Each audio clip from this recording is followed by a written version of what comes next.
Hi kids, I'm Hootie and today I'll tell you the story of the Little Red Hen. But first, let's learn our magical word from the story. The word is assist. Assist means to help someone. So let's begin.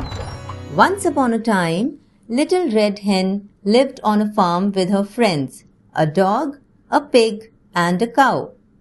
She worked hard every day, but her friends only slept in the warm sun. One day, she found a tiny grain of wheat. She went to her friends and asked, "Who will assist me in planting this so that we can make fresh bread?" "Not I," said the dog, the pig and the cow. So she planted it herself. All summer, she cared for the wheat, and when it grew tall and golden, she again asked her friends, "Who will assist me in cutting it and taking it to the mill?" Again the lazy friends responded, "Not I." So she did it alone.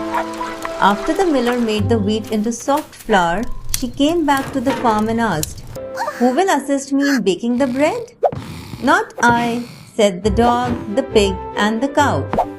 So she baked it herself. Now when the warm bread was getting ready, everyone said, "I will help eat it." But now the little red hen said, "No, you did not assist me when I needed help. I will eat it myself." And she did. Kids, now it's your turn. Shout the new word assist and write it in comments so that I know you remember it.